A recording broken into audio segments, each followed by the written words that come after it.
This evening, I'd like to share what happens when we pray. ఈ సాయంకాల సమయంలో మనం ప్రార్థన చేస్తే ఏమి జరుగుతుంది అనే విషయం మీద వాక్యం ధ్యానిద్దాం. Something happens when we pray. నువ్వు ప్రార్థన చేసినప్పుడు ఏదో ఒకటి జరుగుతుంది. There's so much going on in our world right now. ప్రస్తుతము ప్రపంచములో అనేకమైన విషయాలు జరుగుతున్నాయి. It's easy to be frustrated మనం చాలా సులభముగా దానిలో మనము బాధ విసుగు చెందవచ్చు. when we watch the news channel. ఎప్పుడైతే మనము మరి ఈ వార్తలు చూస్తున్నామో We get horrified news. మరి చాలా భయంకరమైన వార్తలు మనము వింటూ ఉన్నాము. It only makes us more angry అవన్నీ కూడా మనల్ని ఎంతో కోపించే విధంగా చేస్తున్నాయి. and disappointments. అదే విధంగా నిరుత్సాహం కూడా కల్పిస్తున్నాయి. Fear. భయమును That fear grips our heart.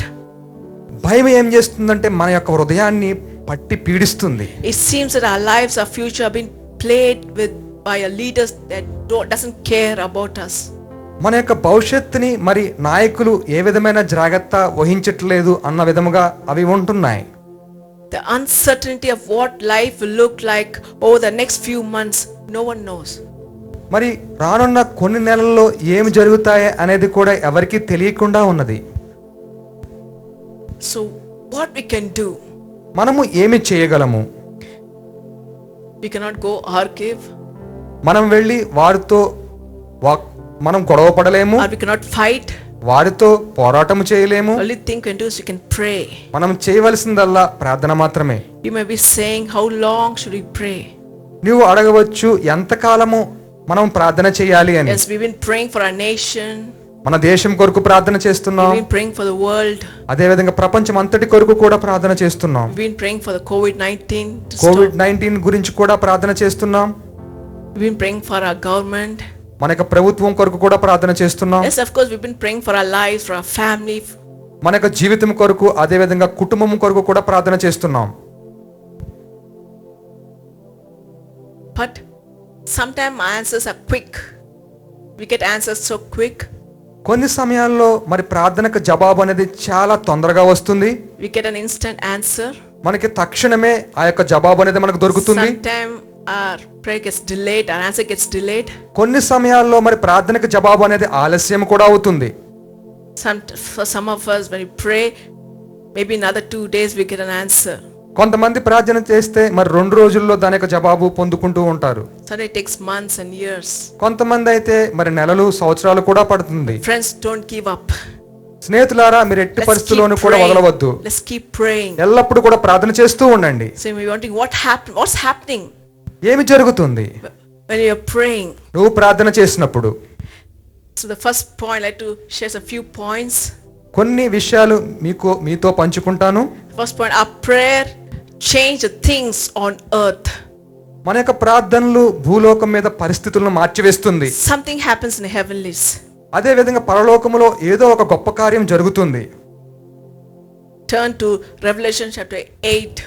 ప్రకటన 8వ అధ్యాయము verse 3 to 5. 3 నుంచి 5 వచనాలు చదువుకుందాం. Revelation chapter 8 verse 3 to 5. ప్రకటన 8వ అధ్యాయము 3 నుంచి 5 వచనాల వరకు.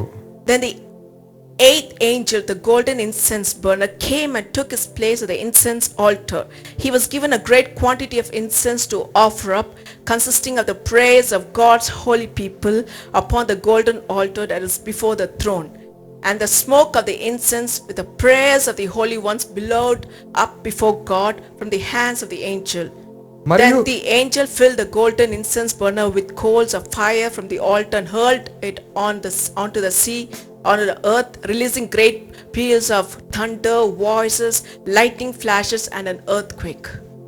మరియు సువర్ణ ధూపార్తి చేత పట్టుకుని ఉన్న వేరొక దూత వచ్చి బలిపీఠమ ఎదుట నిలువగా సింహాసనం ఎదుట ఉన్న సువర్ణ బలిపీఠం పైన పరిశుద్ధులందరితో ప్రార్థనలు కలుపుటకై అతనికి బహు ధూపద్రవ్యములు ఇయ్యబడెను. అప్పుడు ఆ ధూపద్రవ్యములు పొగ పరిశుద్ధుల ప్రార్థనలతో కలిసి దూత చేతిలో నుండి పైకి లేచి దేవుని సన్నిధిని చేరెను. ఆ దూత ధూపార్తిని తీసుకుని బలిపీఠం పైన నిప్పులతో దానిని నింపి భూమి మీద పడవేయగా ఉరుములు, ధ్వనులు, మెరుపులు, భూకంపమును కలిగెను. Yeah, the seventh seal was opened. ఇక్కడ చూసినట్లయితే 7వ Mudra విప్పబడినప్పుడు Yes, there was silence. అక్కడ చాలా నిశ్శబ్దముగా ఉండెను. And it further says, this angel is given incense to offer before the throne. ఇక్కడ చూసినట్లయితే మరి ఇక్కడ దూతలందరూ కూడా మరి ధూపద్రవ్యములు అర్పించడానికి అక్కడ ఉన్నారు. With the prayers of the saints.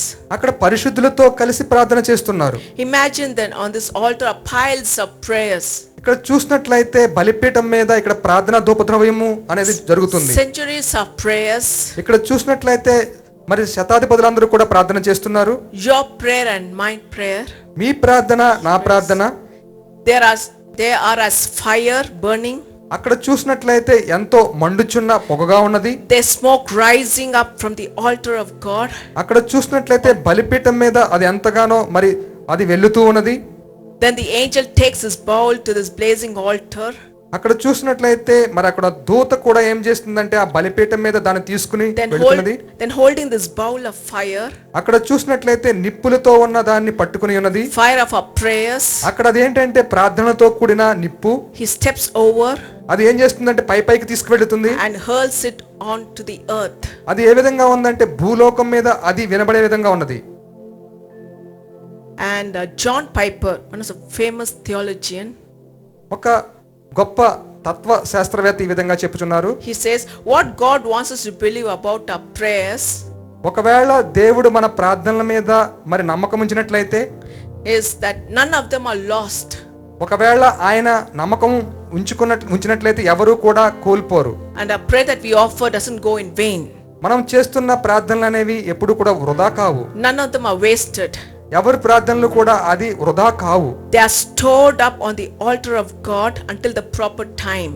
అది సరైన సమయం వరకు అదే విధంగా ఉంటుందంటే దేవుని యొక్క బలిపీఠం మీద అది జాగ్రత్తగా దాచబడి ఉంటుంది. When God pours them out on the earth to accomplish his great purpose of judgment and redemption. అది దేవుడు మరి భూమి మీద ఆయన గొప్ప తీర్పుతో అది రావడానికి సిద్ధంగా ఉంటుంది. The utterly astonished thing about this text is that ఇక్కడ చూసినట్లయితే ఇక్కడ మనం గమనించవలసిన ముఖ్యమైన విషయం ఏమిటంటే it portrays the prayer of the saints పరిశుద్ధుల యొక్క ప్రార్థన ఏ విధంగా ఉన్నదో చెప్పుచున్నారు. as an instrument God used to usher in the ends of the world.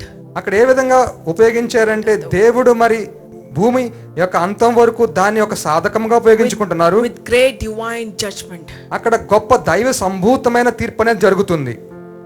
So it pictures a prayer of the saints accumulating on the altar. ఇక్కడ చూసినట్లయితే మరి దూతల యొక్క పరిశుద్ధుల యొక్క ప్రార్థన బలిపీఠం మీద అక్కడ జరుగుతూ ఉన్నది. Altar before the throne of God. దేవుని సింహాసనం ముందు బలిపీఠం ముందు యొక్క ప్రార్థనలు జరుగుతున్నాయి. Until the appointed time. అది నిర్ణయించు కాలం వరకు అది జరుగుతూ ఉంటుంది. When they are taken up. అది పైకి తీసుకువెళ్ళినప్పుడు like fire from the altar. అది మరి బలిపీఠం మీద నుంచి నిప్పు అనేది and thrown upon the earth. అది భూమి మీద పడవేయబడింది. And God fulfills his purpose. దేవుని యొక్క ఉద్దేశము ఆ విధంగా అది సంపూర్తి చేసుకుంటారు. So most of us we pray, Lord, let your kingdom come, let your will be done on earth. చాలా మంది ప్రార్థన చేస్తారు, నాయనా మీ యొక్క రాజ్యం మాకు వచ్చును గాక అని. That's what God is going to do. అదే విధంగా దేవుడు అది చేస్తారు. When we pray wholeheartedly. ఎప్పుడైతే నీవు పూర్ణ హృదయంతో ప్రార్థన చేస్తావో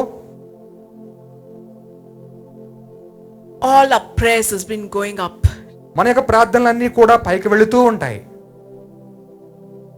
But at the right time, at the proper time, God will step down. కానీ సరైన సమయంలో దేవుడు తప్పకుండా అన్ని తీరుస్తారు. Not one of these prayed in faith has been ignored. ఇక్కడ చూసినట్లయితే విశ్వాసముతో చేసిన ఏ ప్రార్థన కూడా నిరాకరించబడలేదు. They have all been gathered on the altar before the throne of God. దేవుని సింహాసనం ముందు బలిపీఠం మీద కూడా అవన్నీ కూడా సమకూర్చబడవి. Not one prayer has ever been in vain. ఏ ఒక్క ప్రార్థన కూడా తృణీకరించబడలేదు. So we may be crying, how long? నువ్వు మొరపెట్టవచ్చు ఎంత కాలము అని. How long we must suffer? ఎంత కాలము నేను బాధ చెందాలని. How long we must go through this situation? ఎంత కాలము నేను ఈ పరిస్థితి గుండా వెళ్ళాలని నువ్వు ప్రార్థన చేయవచ్చు. God will answer the right time. దేవుడు సరైన సమయంలో నీకు జవాబుదాయి చేస్తారు. All our prayers have been piled up. మన ప్రార్థనలన్నీ కూడా మరి అక్కడికి వెళ్ళబడి ఉన్నవి. Hallelujah. That's a confidence you and I have. అటువంటి నమ్మకము మీరు నేను కలిగి ఉండాలి. So what happens when we pray? నువ్వు ప్రార్థన చేసినప్పుడు ఏమి జరుగుతుంది? The next point, when we pray, angels are released on assignment to fulfill God's word. ఎప్పుడైతే మనం ప్రార్థన చేస్తామో మరి దేవదూతలన్నీ కూడా దేవుని యొక్క చిత్తాన్ని అవి బయలుపరుస్తాయి. We read in Daniel chapter 10. మరి దానియేలు 10వ అధ్యాయము, It's a beautiful chapter. You can read from verses 1 onwards. అక్కడ చూసినట్టు చాలా మంచి అధ్యాయము. 1 నుంచి మనం But we చదివినట్లయితే don't have time now, so I'll be reading verse 12. మనకి సమయం లేదు కాబట్టి 12వ అధ్యాయం నేను చదువుతున్నాను. 12వ వచనము. So then he said to me, the angel said to him, "Do not be afraid, Daniel, for from the first day that you set your heart on understanding this and on humbling yourself before your God, your words were heard, and I have come in response to your words." అప్పుడతడు దానియేలు భయపడకము, నీవు తెలుసుకొనవలెనని నీ మనసును అప్పగించి దేవుని ఎదుట నిన్ను తగ్గించుకొనిన ఆ మొదటి దినం మొదలుకొని నీవు చెప్పిన మాటలు వినబడినవి గనుక నీ మాటలను బట్టి నేను వచ్చితిని. Daniel had a vision. There's going to be a war, దానియేలుకు ఒక దర్శనం వచ్చింది, గొప్ప యుద్ధం జరగబోతుందని. and he prayed for 21 days. అతను 21 రోజులు ప్రార్థన చేశారు. And on 24th day, 24వ రోజున angel came with an answer. అక్కడ దేవదూత అనేది వచ్చింది ఒక జవాబుతో. When we pray, ఎప్పుడైతే మనం ప్రార్థన చేస్తామో angels are dispatched మరి దేవదూతలందరూ కూడా వస్తారు immediately to begin working for us వారందరూ కూడా మన కొరకు పని చేయడం మొదలు పెడతారు. and to receive what we have prayed for. మనం ఏవైతే ప్రార్థన చేస్తామో అవి పొందుకోవడానికి వారు పని చేస్తారు. And if we read further, the angel also told Daniel that there was a war మరి యొక్క ఆ దూత చెప్పినది ఒక యుద్ధము రాబోతుందని. war in the spiritual realm అవన్నీ కూడా మరి పరిశుద్ధ వాటితో ఉంటుంది. to prevent the answer to his prayer coming. అవి ఆ విధంగా ప్రార్థన అనేది దానికి జరపబోతుందని చెప్పాడు. The evil forces trying to stop this angel from going to Daniel. అక్కడ ఉన్న సాతాను సంబంధ శక్తులన్నీ కూడా మరి దూతలను ఆపుతున్నాయి దానియేలు ముందుకు వెళ్లకుండా. There is a battle going on in the spiritual realm. ఇక్కడ ఆత్మ సంబంధమైన యుద్ధం అనేది జరగబోతుంది అక్కడ. Between God and his angels, అక్కడ చూసినట్లయితే దేవుడు మరి దేవదూతలు and Satan and his army. అదే విధంగా మరి సాతాను తన యొక్క సైన్యము కూడా ఉంది ఒక పక్క. Satan wants to prevent or steal the answer to your prayer and God's promises. ఇక్కడ సాతాను ఏం చేస్తుందంటే దేవుడిచ్చిన వాగ్దానాలు జరగకుండా అది ఆపుతుంది. And we participate in this battle with our prayer.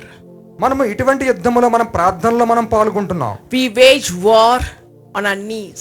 మనము ఏ విధంగా యుద్ధం చేస్తున్నామంటే మోకాళ్ళ మీద ఉండి మనం యుద్ధం చేస్తున్నాం. Because God is fighting the battle for us. దేవుడు మన కొరకు యుద్ధం చేస్తున్నారు. That's what happened to Daniel. అదే దానియేలుకు కూడా జరిగినది. So beautifully, angel says the moment you started praying, the first day itself, I wanted to bring that answer, but something prevented. ఇక్కడ చూసినట్లయితే మరి దేవదూత చాలా చక్కగా జవాబు ఇచ్చింది. నీవు ఎప్పుడైతే మొదటి దినం నుంచి ప్రార్థన చేస్తున్నావో అప్పటి నుంచే మేము జవాబు దయచేయడానికి సిద్ధంగా ఉన్నామని చెప్పుచున్నది. So God is hearing our prayers. దేవుడు మన ప్రార్థనలను ఆలకిస్తున్నారు. The moment you start praying in faith, నువ్వు ఎప్పుడైతే విశ్వాసంతో ప్రార్థన చేయడం ప్రారంభిస్తావో ఆ క్షణం నుండే He's working for us. ఆయన మన కొరకు పని He's చేస్తారు. working in our situation. మన పరిస్థితుల్లో ఆయన పని చేస్తారు. Hallelujah. And Galatians chapter 6 verse 9 says, గలతీయులకు రాసిన పత్రిక 6వ అధ్యాయం 9వ వచనము, we will see the result or answer if we don't give up. ఒకవేళ మనము అలేకపోయినట్లయితే మనం చేసిన ప్రార్థనకి జవాబు అనేది చూస్తాం. So the only one thing stands out, we should not give up while we pray. ఎప్పుడూ కూడా మనం ప్రార్థన చేయటంలో విసుకక ఉండాలి. It might take days, ఆ రోజులు కావచ్చు, weeks and months, వారాలు నెలలు పట్టవచ్చు. but don't give up. ఎప్పుడు కూడా విసుగు చెందవద్దు. Keep praying ఎప్పుడు కూడా ప్రార్థన till చేస్తూ we get an ఉండండి. answer. మీరు జవాబు పొందుకునే వరకు The answer is on the way. మనకు రావాల్సిన జవాబు అనేది మార్గములోనే ఉన్నది. The proper time, the right time, సరైన సమయంలో వస్తుంది. we will get an answer. నీకు జవాబు అనేది వస్తుంది. The next point, when we pray, what happens when we pray? When we pray, we receive peace. మనం ప్రార్థన చేస్తున్నప్పుడు సమాధానం అనేది కూడా అనుగ్రహించబడుతుంది. Today people are running here and there not to get a peace of mind. ఈ రోజుల్లో చాలా మంది ప్రజలు ఇక్కడికి అక్కడికి పరుగు పెడుతున్నారు సమాధానం కొరకు. You cannot buy peace. నీవు సమాధానాన్ని కొనలేవు. A lot of people, they try this, they run here, they run there. చాలా మంది ప్రజలు ఇక్కడికి అక్కడికి పరుగు పెడుతూ ఉన్నారు. They take drugs. చాలా మంది మత్తు పదార్థాలు తీసుకుంటున్నారు. Some they take treatment or they under medication. కొంతమంది వైద్యం తీసుకుంటూ ఔషధాలు వాడుతున్నారు. Thinking they take this drug or this medicine, no, they may get some peace. మరి ఈ విధమైన ఔషధము ఆ విధమైన మందు తీసుకున్నట్లయితే సమాధానం అనేది రాదు. If I go to that place or this pilgrim, I may get some peace. ఆ స్థలముకి వెళ్ళినట్లయితే అక్కడ సమాధానము శాంతి అనేది దొరుకుతుందని కొంతమంది చూస్తున్నారు. There have been so many times in our life too when we worry about so many things. మన జీవితంలో అనేక సమయాల్లో అనేక పరిస్థితులను బట్టి మనం బాధపడుతూ ఉంటాం. But when we pray to God, ఎప్పుడైతే మనం దేవునికి ప్రార్థన చేస్తామో God's peace will rest upon us. దేవుని యొక్క సమాధానం మన మీద ఉంచబడుతుంది. He is a God of peace. ఆయన సమాధానకర్త అయి ఉన్నారు. Prince of peace. ఆయన సమాధానకర్త. He is a God who gives peace. ఆయన మనకు సమాధానం దయచే దేవుడై ఉన్నారు. The world gives peace is just a temporary. మనకి ప్రపంచం ఇచ్చు లోకం ఇచ్చు సమాధానం అనేది చాలా తాత్కాలికమైనది. But our God gives peace is permanent. కానీ మన దేవుడిచ్చు సమాధానము ఎల్లప్పుడూ ఉంటుంది. It's forever. అది ఎప్పటికీ ఉంటుంది. When we seek the face of God, ఎప్పుడైతే మనం దేవుని యొక్క ముఖమును చూస్తామో the peace that passeth all understanding will rule our lives. మన జీవితంలో సమాధానం అనేది ఏలుతుంది. That's what we read in Philippians chapter 4 verse 7. అదే విషయాన్ని ఫిలిప్పీయులకు రాసిన పత్రిక 4వ అధ్యాయము 7వ వచనంలో చదవవచ్చు.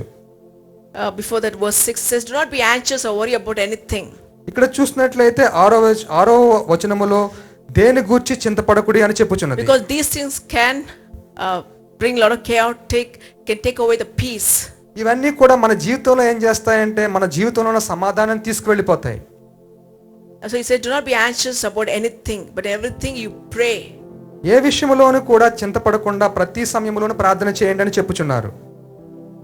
Pray with thanksgiving. ఎప్పుడు కూడా కృతజ్ఞతాపూర్వకంగా ప్రార్థన చేయండి అని చెప్పుచున్నారు. And the peace of God will rest upon you. ఇప్పుడు దేవుని సమాధానము మీ మీద ఉంటుందని ఆయన చెప్పుచున్నారు. The peace that passeth all understanding. మన యొక్క దేవుని యొక్క సమాధానము మన హృదయములకు మన తలంపులకు కూడా కావాలా ఉంటుంది. This peace is vital in navigating difficult situations. ఇటువంటి సమాధానము మన యొక్క కష్ట పరిస్థితుల్లో ఎంతగానో ఉపయోగపడుతుంది. This peace is important to our health. ఈ యొక్క సమాధానము మన ఆరోగ్యానికి ఎంతో ప్రాముఖ్యమైనది. We cannot make any sound decision. మనము దీన్ని బట్టి ఎటువంటి నిర్ణయాన్ని మనం తీసుకొనకూడదు. May God of peace fill every heart with His peace. దేవుని యొక్క సమాధానము ప్రతి ఒక్కరి హృదయములోనూ నిండునుగాక. So we receive peace. మనం దేవుని సమాధానం మనం పొందుకుంటాము. The next point, we begin to follow God's will. మనము దేవుని యొక్క చిత్తాన్ని మనము అవలంబించడానికి ప్రయత్నిస్తాం. In 1 Thessalonians chapter 5 verse 17, మొదటి తెస్సలోనికీయులకు రాసిన పత్రిక 5వ అధ్యాయం 17వ goes on వచనము, to say that is God's we need to keep praying మనము ఎప్పుడు కూడా ప్రార్థన చేస్తూ ఉండాలి. because this is God's will for us. ఎందుకంటే అది మన పట్ల దేవుని చిత్తమై ఉన్నది. So when we begin to pray, ఎప్పుడైతే మనం ప్రార్థన చేయడం ప్రారంభిస్తామో we will learn to follow His will. ఆయన యొక్క చిత్తాన్ని అవలంబించడం అనేది నేర్చుకుంటాం. In every situation of our lives, మన జీవితంలో ప్రతి పరిస్థితుల్లోనూ కూడా we'll ask the will of God to be done దేవుని యొక్క చిత్తం జరగాలని మనం అనుకుంటాం. and trying to understand His will, అదే విధంగా ఆయన చిత్తాన్ని అర్థం చేసుకోవడానికి ప్రయత్నిస్తాం. and His purpose in ఆయన our యొక్క lives. ఉద్దేశాన్ని కూడా మన జీవితంలో అర్థం చేసుకుంటాం. This is very important, church, ఇది చాలా ప్రాముఖ్యమైనది సంగమా, knowing the will of God. దేవుని యొక్క చిత్తం తెలుసుకోవడం అనేది. So when we pray earnestly, ఎప్పుడైతే మనము మరి ప్రార్థన చేస్తూ ఉంటామో పట్టుదలతో we'll begin to abide in Him ఆయనకి దగ్గరగా ఉంటాము. and follow ఆయనలో నిలిచి ఆయన యొక్క చిత్తాన్ని మనం అవలంబిస్తాము. That's what we needed the most. అదే మనకు కావలసి ఉన్నది ముఖ్యముగా. What is God's will in this situation? మన పరిస్థితుల్లో ఆయన యొక్క చిత్తం ఏమిటి? What is the will of God in this kind of problem? ఇటువంటి పరిస్థితుల్లో దేవుని యొక్క చిత్తం ఏమిటి? Our nation is going through hard time. మన దేశమంతా కూడా చాలా క్లిష్ట పరిస్థితుల్లో We ఉన్నది. prayed. మనం ప్రార్థన చేశాం. And what's the will of God? అదే విధంగా దేవుని చిత్తము. We need to find the will of God. మనం దేవుని యొక్క చిత్తాన్ని మనం So కనుగోవాలి. when you pray, you begin to follow him. ఎప్పుడైతే నువ్వు ప్రార్థన చేస్తావో ఆయన్ని అవలంబిస్తావు. The next, we imitate Christ. అదే విధంగా మనము క్రీస్తుని అవలంబిస్తాము. His character will be formed in us. ఆయన యొక్క క్రియాశీలత అనేది మనలో రూపము దాల్చుతుంది. He will start to mold us ఆయన మనల్ని మలుస్తూ ఉంటారు until we become like him. ఆయనలా మారే వరకు కూడా We'll begin to follow his lifestyle, ఆయన యొక్క జీవితాన్ని మనం అవలంబిస్తాము. his ways. అదే విధంగా ఆయన మార్గాలను. Hallelujah. So the more we pray, the more we become like him. ఎంత ఎక్కువగా ప్రార్థన చేస్తామో అంత ఎక్కువగా ఆయనలా మారతాము. We'll begin to know more about him. ఆయన గురించి ఎక్కువ తెలుసుకుంటాము. And you want to become like him. నేను ఆయనలా మారాలి అనుకుంటాము. That's what happens. అదే జరిగింది. And lastly, what happens when we pray, we begin to use our time wisely. మనం ఎప్పుడైతే ప్రార్థన చేయడం మొదలు పెడతామో మన యొక్క సమయాన్ని చాలా జ్ఞానయుక్తంగా ఉపయోగిస్తాము. We will not waste away our time in worrying. మన యొక్క సమయాన్ని బాధలతో గడపము. Are indulging in useless things. మరి ఉపయోగం లేని వాటి కొరకు మన యొక్క సమయాన్ని వెచ్చించము. As the days are evil, ఈ యొక్క పరిస్థితులన్నీ కూడా చాలా చెడ్డగా ఉన్నవి. let's make use of the time wisely. మీ యొక్క సమయాన్ని చాలా జ్ఞానంగా ఉపయోగించుకోండి. Because what matters, our time matters a lot. మన యొక్క సమయం అనేది దేవునికి చాలా ముఖ్యమైనది. Once the time is gone, it will not come back again. ఒకసారి సమయం పోయిన తర్వాత అది తిరిగి రాదు. Most of we say, I wish I be 20 years or maybe 10 years back, I wish I could have been, not that those days could have come back again. No, it will not come back. చాలా మంది అనుకుంటారు 20 సంవత్సరాలు 10 సంవత్సరాలు గడిచిపోయినా మళ్ళీ తిరిగి రావాలని. కానీ అవి రావు. So let's make use of time wisely. మీ యొక్క సమయాన్ని జ్ఞానయుక్తంగా ఉపయోగించుకోండి. So when we pray, ఎప్పుడైతే మనం ప్రార్థన చేస్తామో, the more we pray, మనం ఎప్పుడైతే ఎక్కువగా ప్రార్థన we'll చేస్తామో begin to use our time wisely. మన యొక్క సమయాన్ని జ్ఞానయుక్తంగా ఉపయోగించుకుంటాం. Not unwisely. కానీ అవివేకంగా ఉపయోగించుకోము. Hallelujah. Hallelujah. God will give us wisdom, guidance, leading. దేవుడిచ్చిన జ్ఞానము మనల్ని నడిపిస్తుంది. That's what happens, church, when we pray. Hallelujah. సంగమా అదే జరుగుతుంది నువ్వు ప్రార్థన చేసినప్పుడు. Let's close our eyes. అందరం కూడా కనులు